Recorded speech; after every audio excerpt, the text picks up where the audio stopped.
Honored guests, ladies and gentlemen, my name is Tajda Lekše, and it is with pleasure and delight that I welcome you on behalf of our hosts to today's online opening of the European Science Festival, taking place under the leadership of the Slovenian Science Foundation.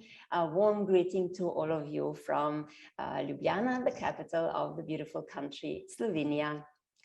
The festival is an associated event of the Slovenian presidency of the Council of the EU and coincides with the World Science Day for Peace and Development, which we celebrate tomorrow on November the 10th. The European Science Festival aims to showcase Europe's diversity in science and highlight the excellence achieved in science communication. It wants to promote the deepening of the European research area ERA and European values in establishing and maintaining a lasting mutual dialogue within the European scientific community. So all very, very good news. It is the umbrella event of the science festivals in Europe and is unique in bringing together top scientists, academics, Nobel laureates, and talented students, as well as high-profile, award-winning journalists in the field of science. The event is conceived as a platform for promoting the understanding of science in everyday society, which is its very special value, and showcasing European science as a core European value for the future. Science in Europe is solving global challenges. It is a network which grows stronger with each new thread, and we can never know where the next inspiration will come from or from which direction the next big idea will emerge.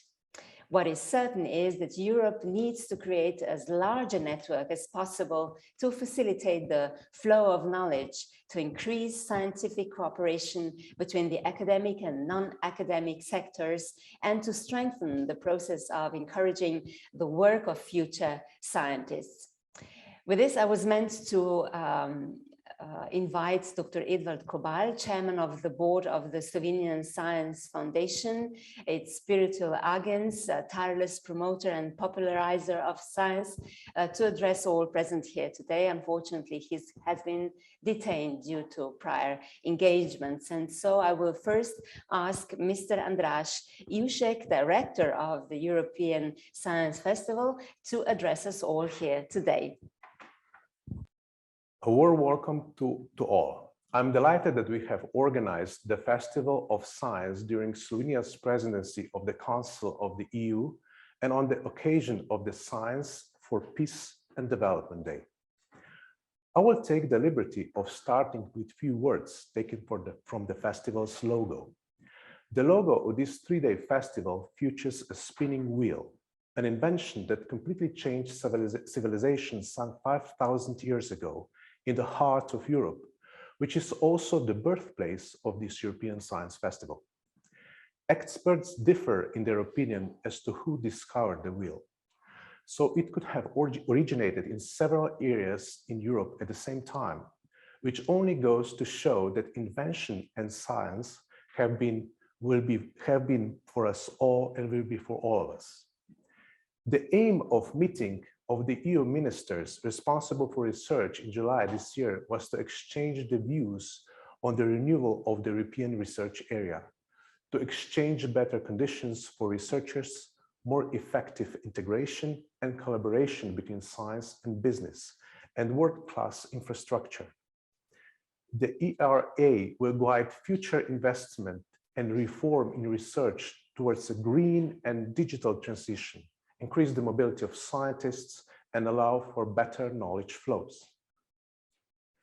At the end of September, representatives of the world's economic superpowers met in Trieste. This year's G20 ministerial meeting was anew in that, for the first time, research and development was treated as a single topic. Maria Cristina Messa, Italy's Minister of University and Research, stressed the importance of accelerating the digital economy through digital transformation and of linking the world of universities and research to the market and the economy. At the end of meeting, 3 neighboring countries, Slovenia, Italy, and Croatia carried out the first quantum communication between countries, testing a completely new and secure communication technology. They used the ability of quantum encryption by applying a special quantum encryption key. Such technology will form the basis for secure connections on the internet in the future following the development of the European quantum communication infrastructure. Communication more than 100 years after the discovery of this technology is not the fastest, but is certainly the most secure we know of. It was in the secure way that the short music program of the Academy of Music of the University of Ljubljana and Conservatory of Trieste was carried out over the new network. These events are proof that the language of science, which also we call the language of law, has no borders, no countries, no religious beliefs, no racial and national differences. Science is simply one and the same for all of us. Tomorrow is the Science of Peace and Development Day. UNESCO is involving all sectors of society in this celebration, from government to the media to science teachers in schools.